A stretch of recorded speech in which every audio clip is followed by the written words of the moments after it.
Well, hi, thanks for joining me here in my shop. I'm not alone again. I've got Scott on the telephone. And say hi, Scott. Hello.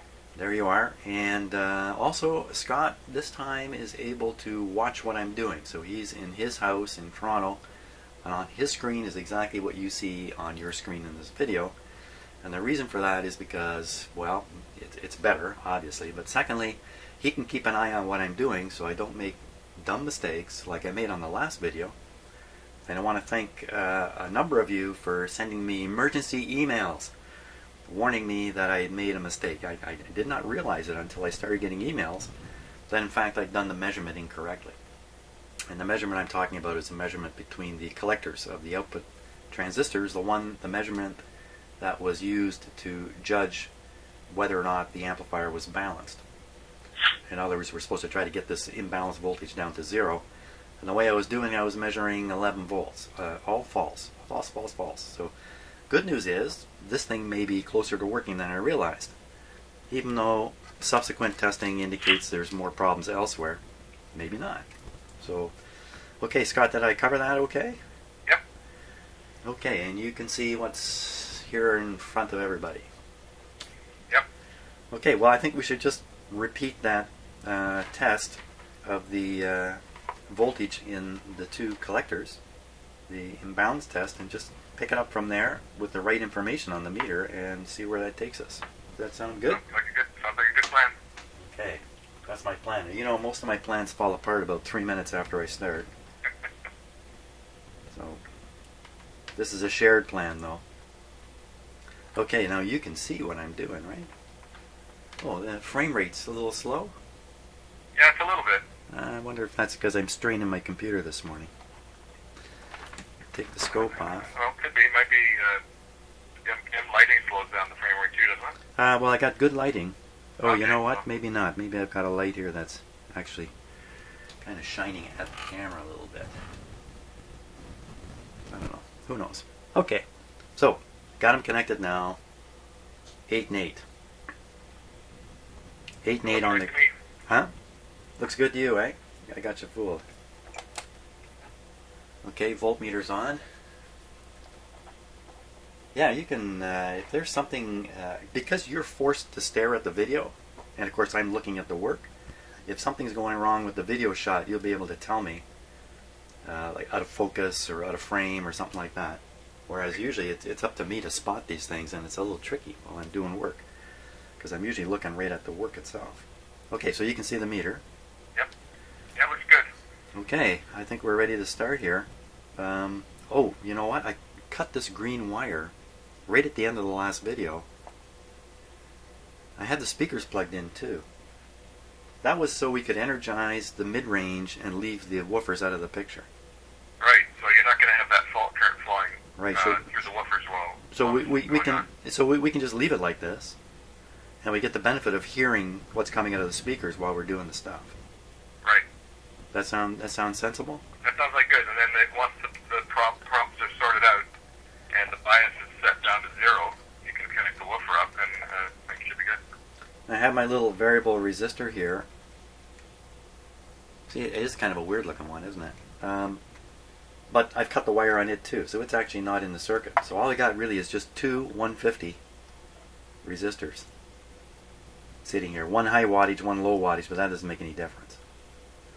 So we're starting out with just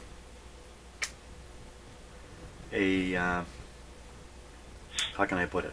Well, we're starting out with what I just said. Okay. Okay, I think we're good to go here.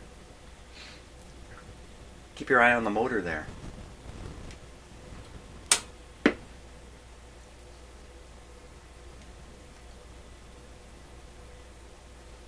Well,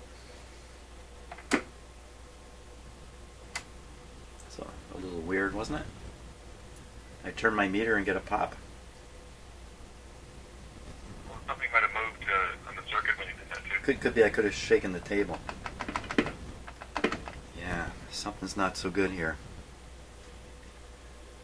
It's probably that same thing we were listening to yesterday. Well, you got the two audio inputs are hanging loose there, right? So if they're touching something, you might get... No, they're out in space here. Oh, So okay. there's the voltage, 0.4. I'm on restricted power though, so I'm sure if I put more power to it, it's not much restriction. The bulbs aren't even lighting in my dim bulb, so not much restriction. In fact, what's the voltage? 116, you know, so it's virtually full. Right. There it is, really full. 122, so it's just a couple extra. Oh, hear that? Can you hear that? I heard something. Was that a roar? There's a roar. It was, and it's, yeah, there's a pop and the roar is coming back and forth. So, you know, that could be a failing anything. Or it could be whatever is loose in here that I keep kind of bumping across. Okay, so what do you think of that voltage? Is that good enough for us to just carry on, or should we try and do something about it? Well, I think at this point, the idea would be to check to see if the amplifiers are both working, and obviously the one has a problem, so we can find out where the problem is. Okay, well I can simply inject a signal with my finger, just a hum signal. You can hear what comes out.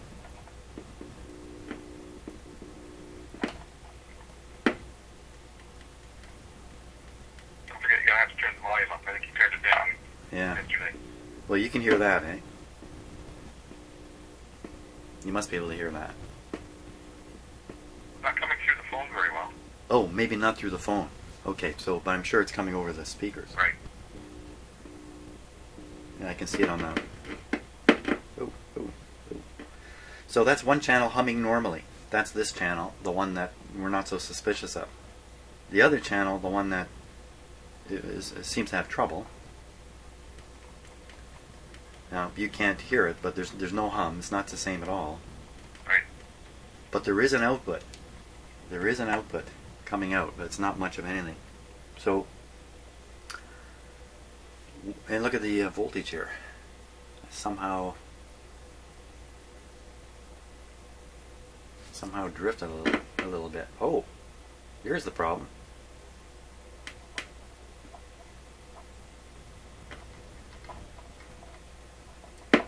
Something not soldered here, maybe.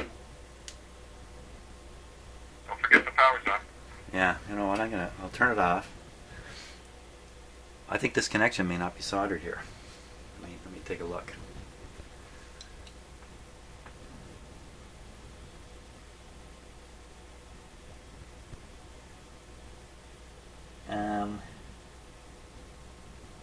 Actually, this one may be cold on the lead wire to the resistor. It is. So I kind of soldered the wire to itself, but I never actually soldered it onto the resistor lead properly. So that may be an awful lot of that popping was from this, and even that pop and then the hiss and all that may have all been from something going on in this connection here. So. Well, for sure, that could easily introduce a lot of noise into the circuit. The emitter resistor, that's the emitter resistor of transistor 4. So. Okay, well, we'll fix that up. Okay, I'd say at least half the things that I fix when I'm fixing a stereo are my own errors along the way.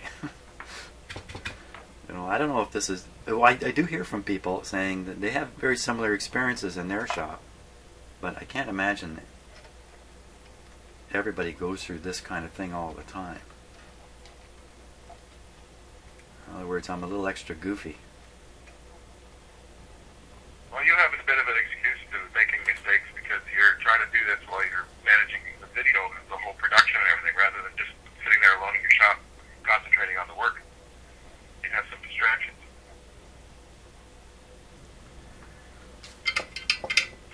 That's true, but I have the feeling if I was alone here, I would make the same mistakes like that measurement, only I wouldn't get emails the next day saying, hey man, you booted up. And I would carry on. In fact, you know what? Last night I was thinking about this on a more philosophical level.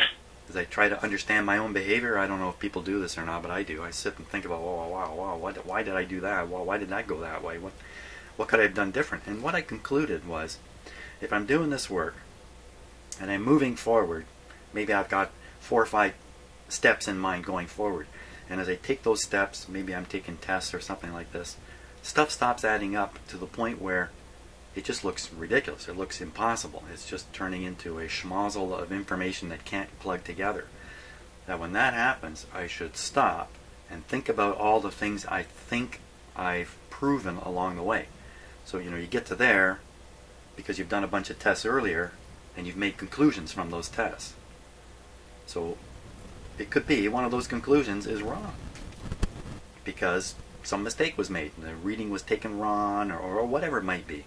But you've got this idea in your head, right? This idea, you've checked this thing, yes, that's correct. Now you're moving forward and things aren't adding up.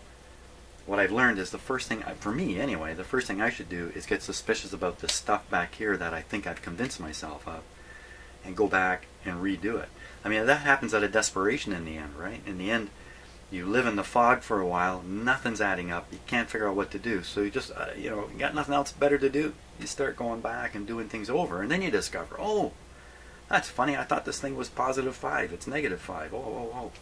So that's the lesson for me. When things stop making sense, I better go back and think about the things I think I know. Because that's probably where the problem is. So. Well, that makes sense. It does, but it's tricky. We're just human beings, right? We're not really, we're designed to either kill the animal or run from it. That's kind of where we're at down in the most visceral parts of our beings, and there's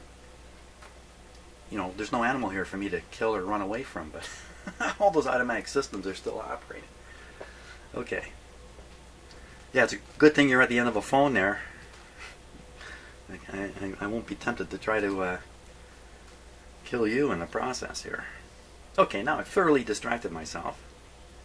Okay, so we soldered this thing. Fix that solder joint and you can power it back up and make sure that that's no longer a problem.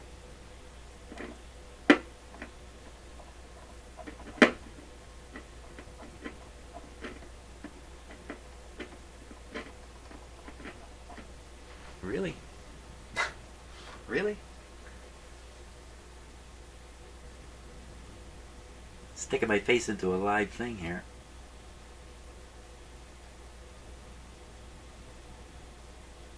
Ah, they all look good. How can this be?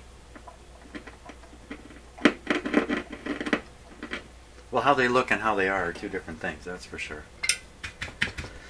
Okay, one more time on the soldering iron here.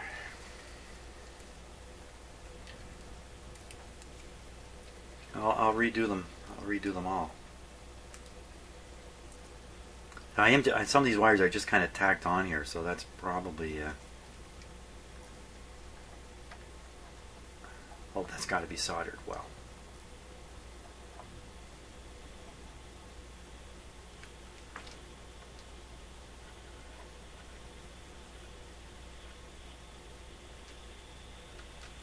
I think it might be this one here, but they all look good.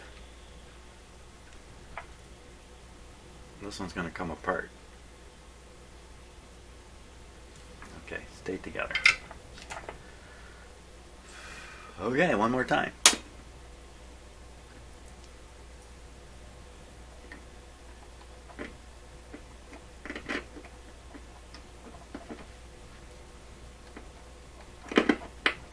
What the heck is it? Is there something else in the area that's moving when you move I'm looking, but these are wires, they're pretty much fixed where they're going. Is there something wrong with one of these resistors? That's far-fetched.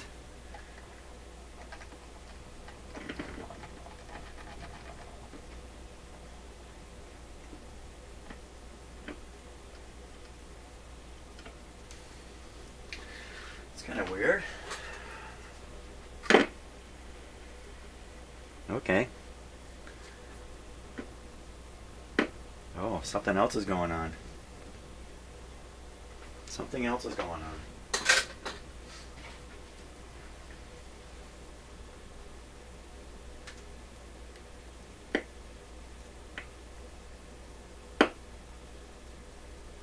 Wait, you watching that meter? Yep. Wow, there's something going on with this. Well, that's a large capacitor right there. Here. Let me,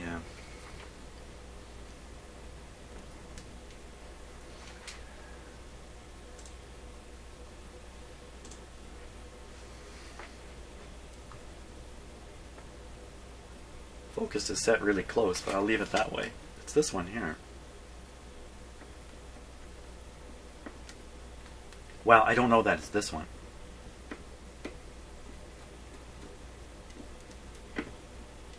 Or is it the whole board?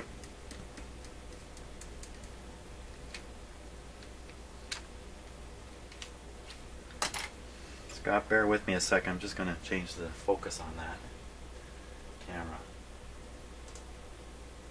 I wasn't really... Hold on. Everybody, hold on here.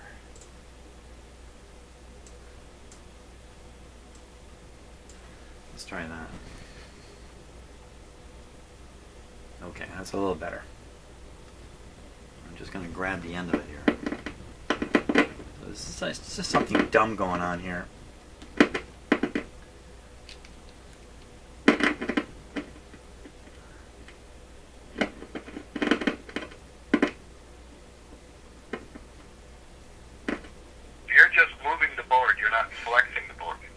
At this point, well, there'll be a slight flexing of the board. I'm just moving it here. It's loose, right? So, I mean, the flexing would be almost nothing. So, no, I would say, yeah, this really isn't... This has got to be from moving a wire.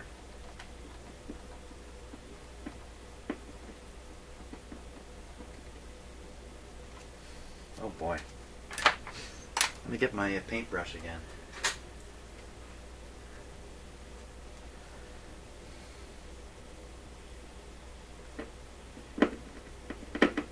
I'm moving the board around while I'm doing this, so it's the movement of the board that's causing this.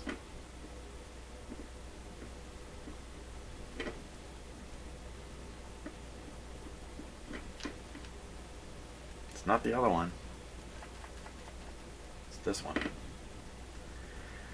It's okay. Wow. I've been through this kind of thing before. It takes forever to find out what it is exactly. Well, try see if you can flex the board without moving the board and see what happens, and then try moving it without flexing it. Yeah, I'm not going to be able to do that. It's going to be moving anytime I try to flex it. It's going to move because it's just so awkward in here. Then move the things that are coming to the board. This is the sorry about the focus. This is the signal wire coming in. This is a bundle of wires going to the controls.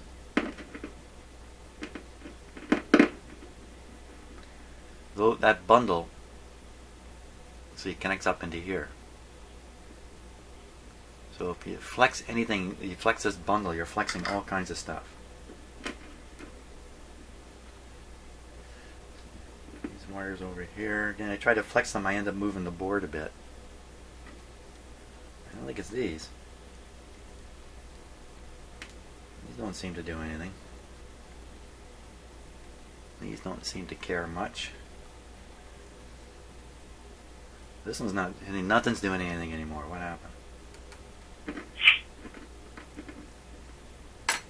Is there some kind of surprise contact under here?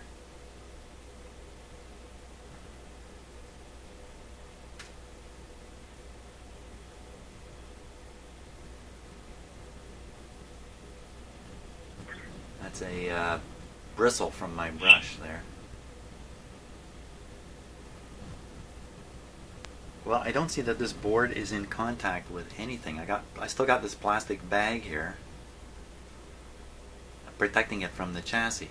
There's really no way it can be shorting out.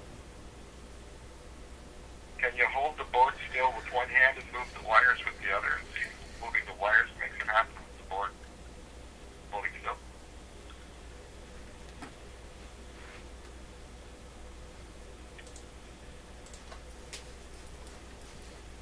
Because it could be the wires where they're connected to the board, or it could be at the other end, and anytime the wires move. Yeah, I know. You know. The other end of these wires, like the termination point is far away. You know, so moving this board can't be moving the far end of any of these wires. Okay. It's got to be just a.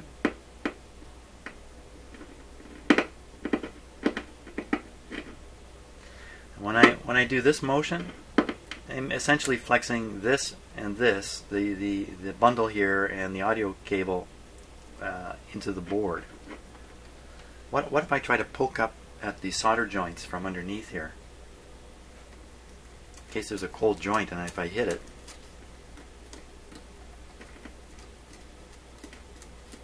What if?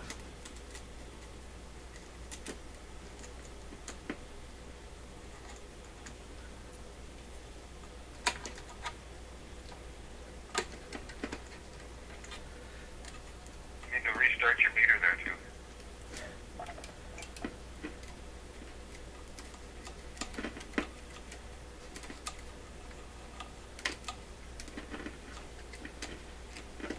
Now, other than like, what else could this be other than a bad solder joint? This kind of thing. Well, it could be one of the wires is nicked, or one of them is. You wouldn't think there'd have been any metal fatigue and the wire broken if the thing would be moving around much. More likely a solder connection somewhere. I would think so. Can you examine the bottom of the board? Whoa! I just hit pay dirt there, I think. Oh yeah? Well, you heard that. Oh yeah, something going on. Underneath these two large capacitors here.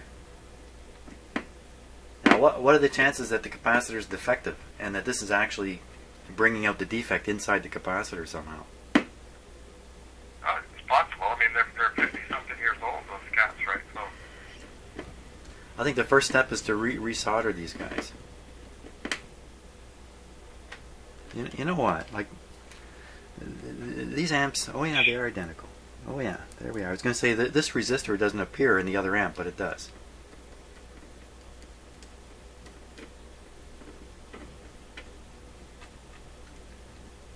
So if you wiggle the top of those caps, you suspect without moving the board, what happens? It's quieted down now, but...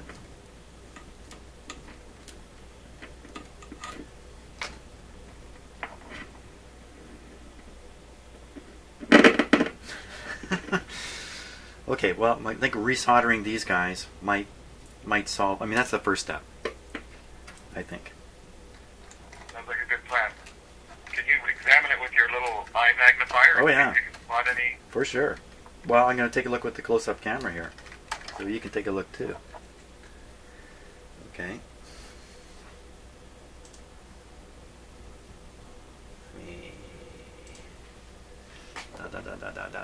Okay, so that's the capacitor in question. Those two guys and the resistor there. That little bundle.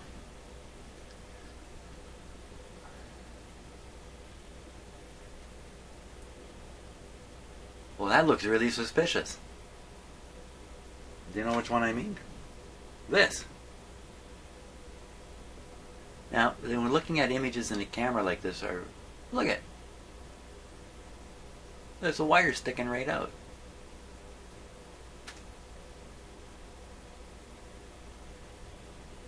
Everything else looks beautiful. Not that. Oh.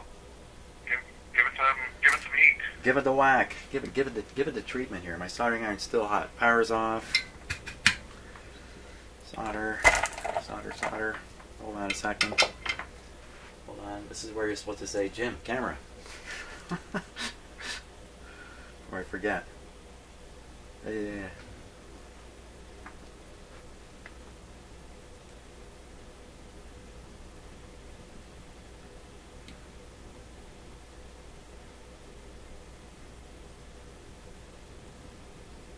Giving it a super job.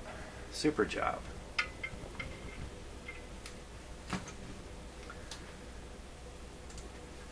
I don't know. Could you see on camera what it was I was reacting to?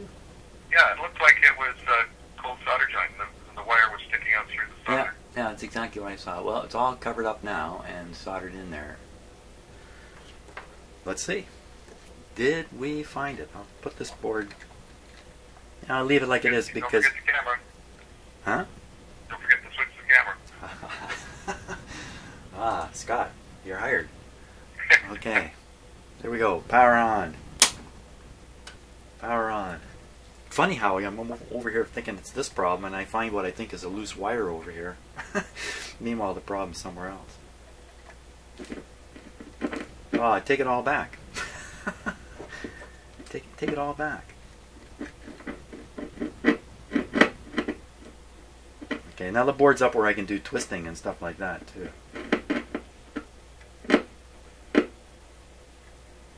This is the good amp. This is the one that's working. Or we think is working. Doesn't seem like board flexing is really the issue here. But if there was one cold solder joint, chances are there's more. So you do a close inspection of the bottom, see if you spot any other suspicious. I have received comments in videos past where people say in situations like this they just resolder the whole thing. They just right through it, and don't spend time trying to sort out what it is, because your point is well taken. And where there's one there could be more, and also where there's one there could be more coming. So why not resolder the whole thing? And my answer to that is, well, resoldering the whole thing will probably introduce a cold joint. That's why I'd rather be more specific here. Okay, so just lightly.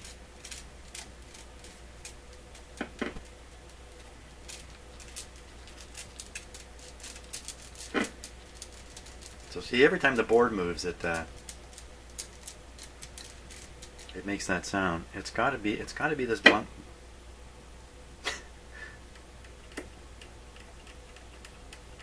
So when I move this stuff, it's quite isolated from the board here.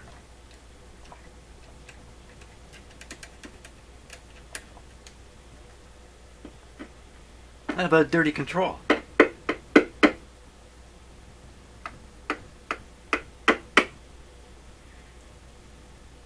dirty control would introduce noise, but I don't think it would be causing that bias voltage to be changed dramatically like that. Is it? Is it? I haven't been watching it. Well, it was before. Oh yeah, look at it go. Okay, so if the bias voltage is changing, then that suggests this thing we're chasing down is still somehow related to the circuitry around here. Somehow. And also, here's the possibility that just occurred to me. Try turning the controls. You've got volume-based treble balance there. See what it does to the bias. Because if you've got a bad capacitor, say, in the tone control circuits, it's going to be leaking DC through and throwing bias issues into it. Right? And if the control is scratchy, then that bias is going to be intermittent. Interesting. Making that noise, right? Interesting. Just on the basis of getting more observations going, it makes sense to do this. Except I got to lift the whole board up here.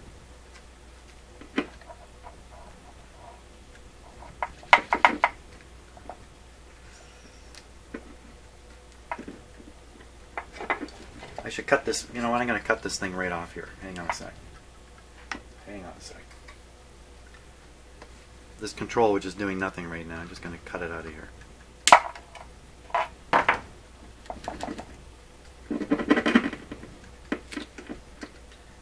Hard to see how that's from one of the controls, but when I shake it like that.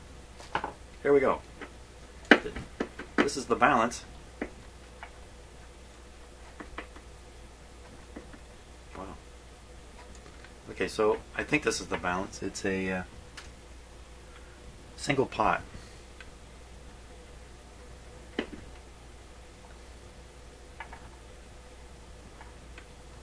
Okay, I'll put it in the middle. I think you're right. That's the balance. You know the one what? to your right of where you are is the volume. Hey, I didn't notice, but maybe this balance has been all the way over to one side this whole time.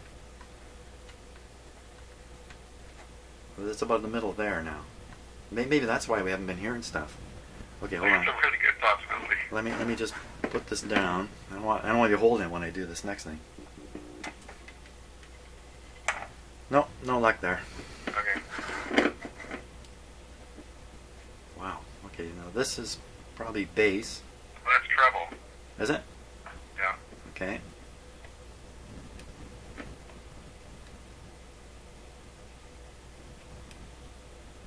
there's a little difference there, right? 320.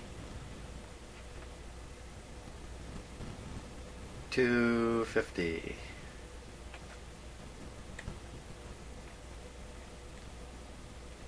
Well, that's RV1, and that would point that C8 is leaking, if that's the case.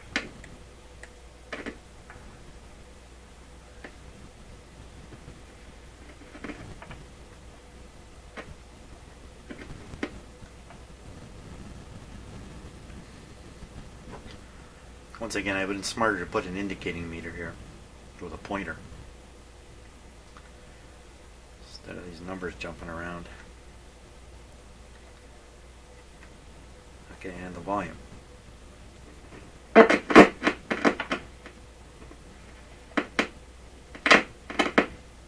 Well, there's stuff coming out of both channels now.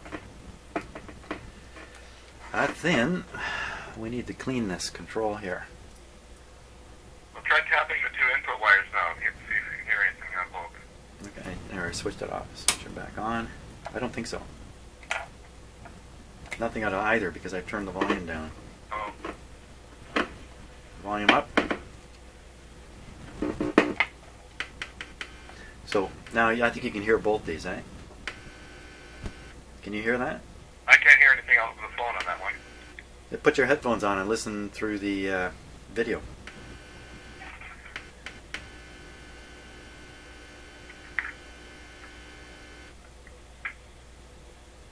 Okay, do it again. Oh yeah, I can hear that. Okay, that's one channel.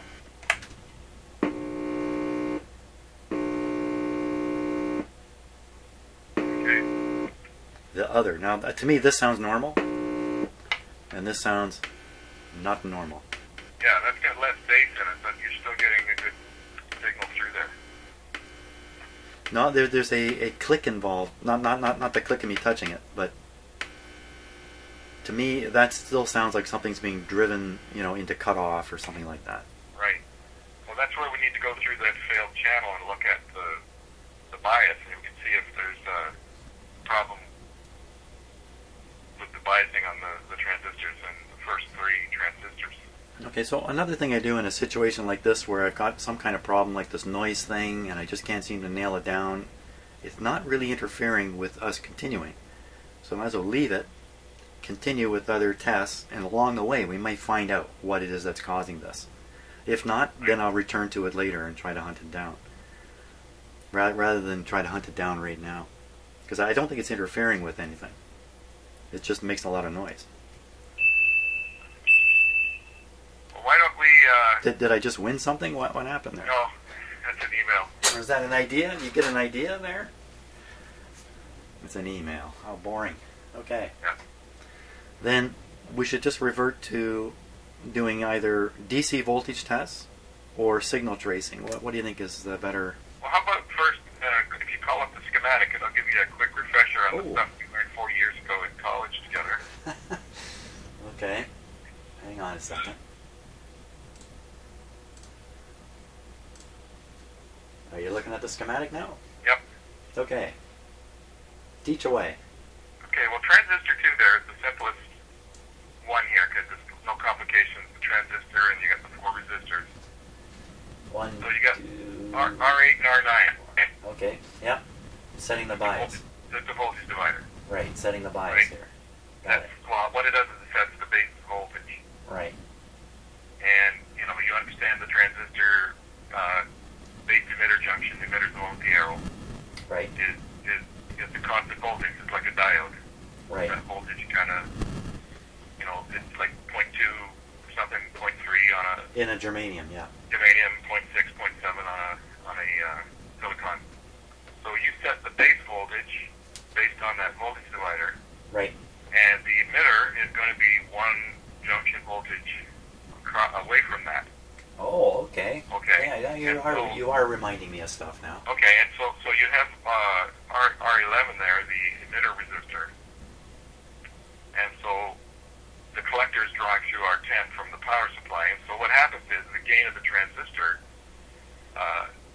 tries to draw enough current through the collector emitter to put enough voltage on R11 to make it one junction voltage away from the base. It kind of self-regulates. Okay, so let's just say that one more time there. Right, you're setting the base voltage. Right. And according to that voltage chart on here for transistor 2, the base voltage is being set to 0.4 volt. Okay. And so the emitter, according to this chart, the base emitter voltage is only 0.1. I'm not sure if it's really that low. It seems like it should be 0.2 or something, 0.3. But anyway, so it's setting the base at 0.4. And so the gain of the transistor causes the current in the emitter and collector to flow. And because the emitter wants to be, 0.2 volts from the base, it forces the current through until R11 comes up to the point where it self-limits, because if it goes too high there, it's going to remove the base voltage and current stops flowing. So it kind of self-regulates. So the emitter kind of follows the base voltage. Right? And then right now we're just talking about the DC biasing of the thing. So basically you've got on the collector of that transistor, according to the voltage table, 8 volts. Out of the 25 volt supply, whatever it is. Yeah. So the collector sits at 8 volts, and it's based on how much resistance you have in R10. You get the voltage drop based on the current flow through that, right? So the base set at that fixed point, the emitter follows it, and then the current flows to balance it out. So you get enough current flowing in the emitter resistor to bring the emitter up to the junction voltage away from the base. And if it goes any higher, the base current stops flowing, and so it reduces the emitter. You understand what I mean? It's kind of self-regulating. So this is because the inside the transistor, where the P and the N materials are in contact, there's a gap or a band or a zone, maybe a zone's the best word, where the charges have been affected by these two materials being brought together. And then that, to me, I've always thought of that as a gap. You got to get across, you need the 0.2 or 0.25 volts in the germanium to get across that gap. But then the gap is affected by the voltage on the collector and the emitter. It makes the gap bigger or smaller. This is kind of the way I've thought of it. And that, and so I don't have complete thoughts here, okay? These are 40-year-old rusty thoughts. So Right. the other thing I realized about transistors, because we were being taught about them, I knew a fair bit about tubes already, and I recognized, that there's current flows in transistors which don't exist in tubes. Like, there's no current flow in the grid of a tube. Right, yeah, you've got, instead of a grid voltage, you've got a base current. Right, so this current flow, I always thought of it as affecting this, the neutral zone or the gap or whatever you want to call it, the depleted zone, whatever Right. it is, inside.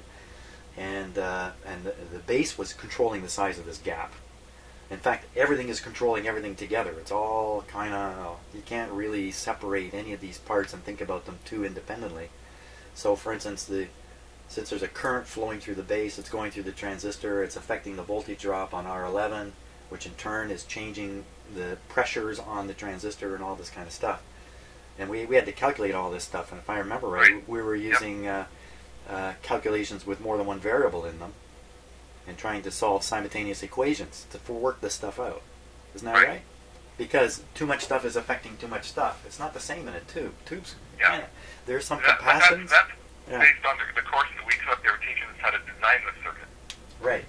Right, and so you have so many variables you can choose, how much current you need to supply out means R10 has to be lower in order to supply the current out, which means the idling current through the transistor has to be higher in order for that, and you end up, it's a compromise between how much power you want to put out and how much power you want to waste and all that kind of stuff. But basically here, the key is the emitter is following the base. Okay, so the base. So when you say that, you mean the emitter voltage is going to follow the base voltage by a difference of whatever the gap potential is. Yeah, the gap voltage. Yeah. Okay. Okay, so the base is set at its bias point. The emitter, by way of the action of the transistor causing the current flow in the collector and emitter,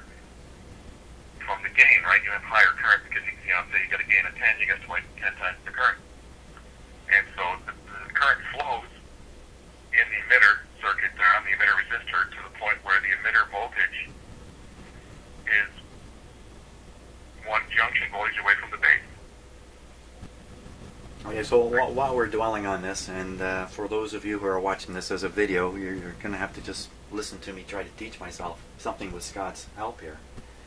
To get a little deeper understanding then, I also thought, and this stuff's coming back to me now, because I hadn't spent a lot of time thinking about transistors, believe me. So there's a current flowing into the base, and the current flows through the junction to get down to the emitter.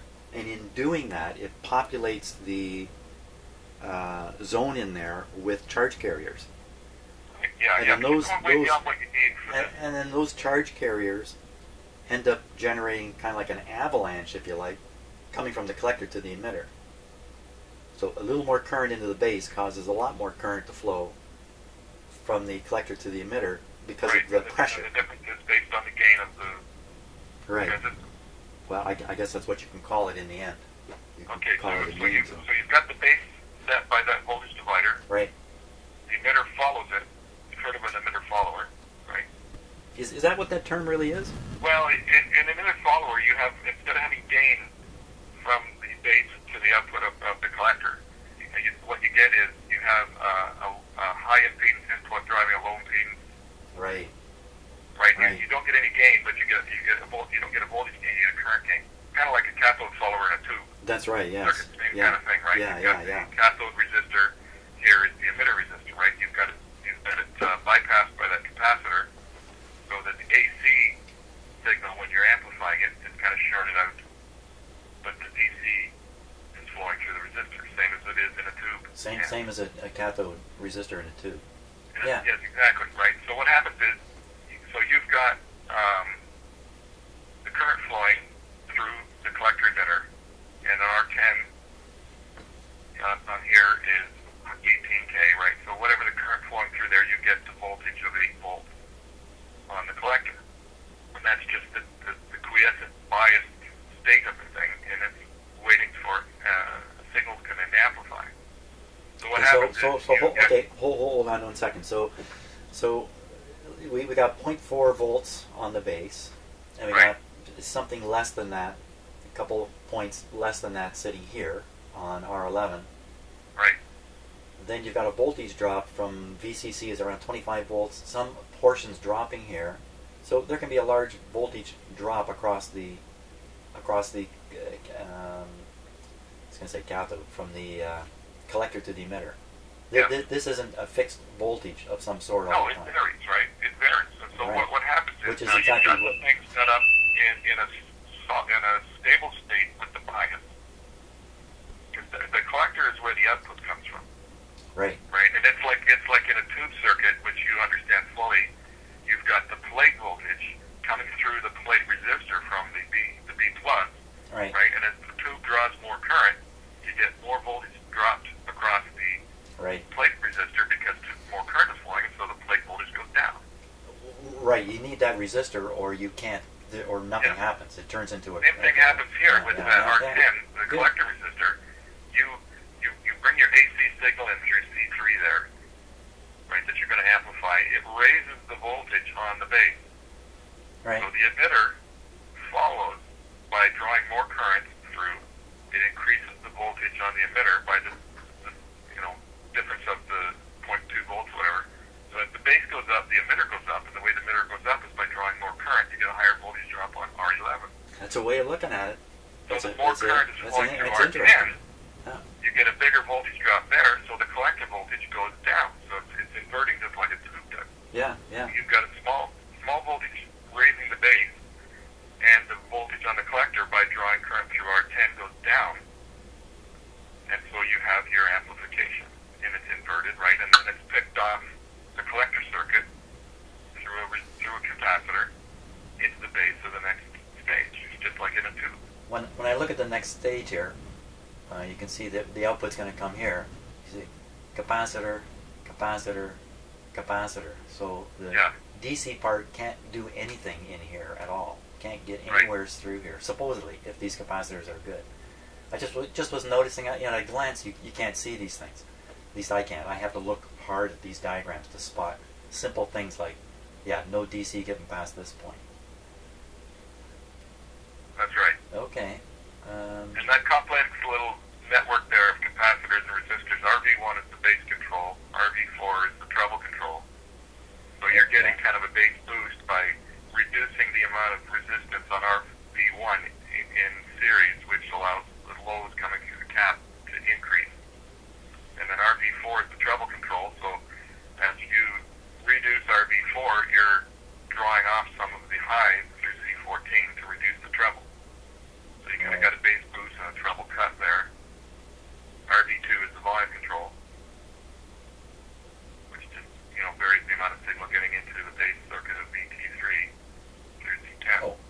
32, and it has this back tab. Yeah, and it's got the blocking tab there. No, that back tab. There's 1, 2, 3, 4 terminals on this control. Right. And there is 4 terminals. I can see the one I call the back tab. You know, it's tap off the. Oh, the tap off. Normally, that tap off on volume control is loud. It's for loudness. It's kind of making the volume non-linear in the bass and treble to kind of as you turn it down, you get remember the Fletcher Munson. Yes. Yep. Curve where as the volume level goes down, your sensitivity to bass and treble goes down. So that's right. Make the amplifier boost those things when you turn the volume down. Yep. Yeah. I also understood. I think that's kind of what this circuit here is kind of designed to do in a little way. These were also, I think, like this back tab or this extra tab on the volume pot was also intended to make the control operate more linearly too, I think. Because often the effect of the control occurs in about a third of the turn of the control. So you want to spread it out so that you actually turn the control all the way to turn the volume all the way up and get it kind of linear on the way. That was my understanding of what these things were doing too. But maybe that was a way around because maybe it was very hard for them to make a logarithmic taper pot. Remember, because back in the day they called it an audio taper, right? Because it's non-linear. I don't know. I wasn't around back in the day, so I don't know. Okay, so great. Okay, so now you've refreshed my knowledge here. Thank you very much. It's very helpful. Why didn't you tell me this when we were in college? I could have got a couple more points on my tests, but. Right. So now you go through this chart, and you can see what the voltages were designed to be, and you can look, and if they're way out of whack, then you've probably got something like a leaky tap that's affecting it, or maybe the transistor itself is faulty. The transistor has to have enough gain in order to draw enough collector current to for the emitter to follow the base properly. That's the chart. If the transistor doesn't have enough gain, then it can't draw enough current, and the thing goes out of linearity. Well, I'll tell you what. Should we test all these voltages now? And but now you've given me enough information that if one of them doesn't match this chart, I can probably deduce why. Right. Yeah. Because from what we've done so far, you've got a proper voltage coming out of the collector of transistor 8, right? And transistor 8 is directly coupled to 6 and 5, which is directly decoupled to 4. So, that's why varying the bias by a RB5 on transistor 4 affects the output biases, because it's directly coupled all the way through. You've got almost like a Darlington. That's right. It's like a transistor there, 3 stages. It's like a triple Darlington. Yeah, except that 5 and 6 are NPN and PNP, so that's where you get the phase split in order to drive the 2 output transistors and push-pull. But other than that, that's what's happening there. Okay, well, I put the schematic up on what's the use. Maybe the best thing we can do video-wise is stop the video, perform these voltage tests, and then if we find something or whatever the results are, we'll turn the video back on and reveal the finding rather than because this is going to be an awful lot of poking around to try to get the right spot on these transistors. I can't get on the transistor leads at all. Right. If we find something interesting, we can start the video. Yeah. And show it. Okay. Actually, I did find something interesting. Do you want to see what it is? Sure. Okay. Just be careful here. Hey. That was you. Did that come? That came over, did it? Yeah, just for a flash. That's good. That's all I wanted. People are going to go back and freeze frame it and see what that crazy guy on the phone was like. Okay. That was your 15 seconds of fame there, That was it. Okay, so I'll stop recording and we'll do the test. Okay. Okay, so we started into making the voltage tests. Scott and we stopped right away because the board was making so much noise. I went back to trying to track down what it is that's causing the clicking and the intermittent noise. The result of that is a lot of poking around, can't find it, so now I've resoldered half the board and I'm about to test it to see if I've covered off what I'm guessing is a cold solder joint, because I don't know what else it could be. So who knows what's going to happen here. We'll turn on the power. Okay, so this is coming into the right zone. Now I'll move the board. So I've either fixed the loose thing, or really, oh. Well, that's a huge difference from before you soldered it, for sure. I think I should continue soldering the rest of it. Okay. Okay. But it definitely made a big difference. Okay, so now I've resoldered all these connections. Scott, you've been patiently watching me do this. I'll now turn it on and see if I've wrecked it or if the popping, clicking goes away. Well, I don't think I've... Oh, that's not good. Hard over. Yikes. So what's happened there? The leads are still connected, so something's happened with the output here.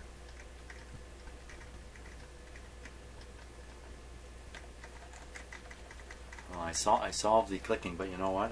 I've obviously done something bad here. Okay. Can't hear it click because you can't hear anything coming out of it anymore. So just as it could be now that you have all the intermittent connection repaired, now you'll be able to track down that cap maybe in there somewhere that's causing a problem. Oh no, see? Wire came off? Wire came off. I can see right where it came from. Okay. Wow, okay, so that might even be...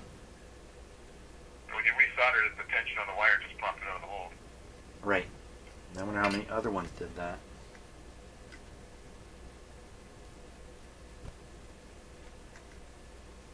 Burn my finger doing this.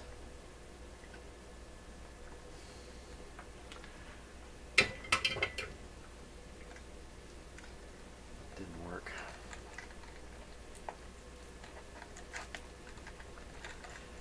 Get some more wire here so I can really manhandle this properly.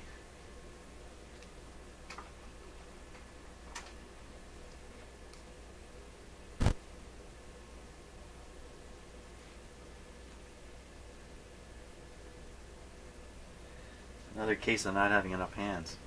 Maybe I can push it with my finger here.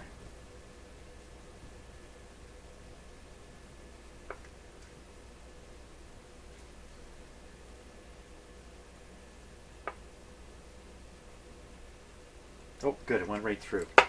Good.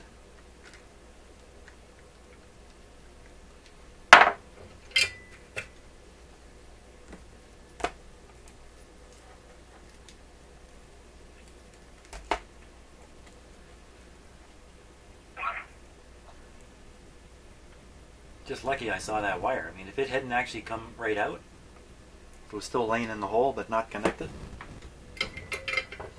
good luck trying to find it. Okay, ready again?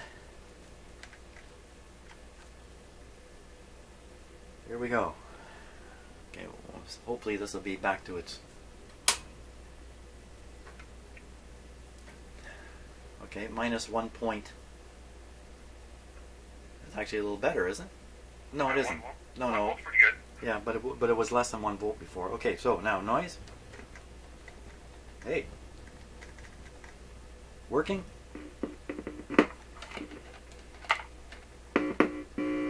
Okay, so this channel is working. Good. Other channel. Okay, so we're back to where we were, only now no more noise. Thumbs up. 2 thumbs up on that. That's a good sign, right, Scott? Yeah. Yeah, like a little round of applause would be good at this point. Okay, so now we can do the voltage checks. Okay, once again, I'm not going to put it all on video because it's too much, so we'll do them off video. Okay, so I kind of reached the end of my rope here for today. I'm a little overloaded. So off camera, we checked a few of the voltages on some transistors. I found it extremely confusing because I'm worn out at this point. And the result is the very first transistor showed the collector voltage to be off a couple of volts. And my impression is, probably go through them all, we'll find them all kind of off a little bit. I don't know why I think that. I guess I'm not feeling so optimistic. The noisy board problem is gone at the moment, but it was back just a moment ago. So I don't understand how that comes and goes at all. So that's kind of it. That's it for today. I'll assume maybe all that resoldering I did has solved the crackle.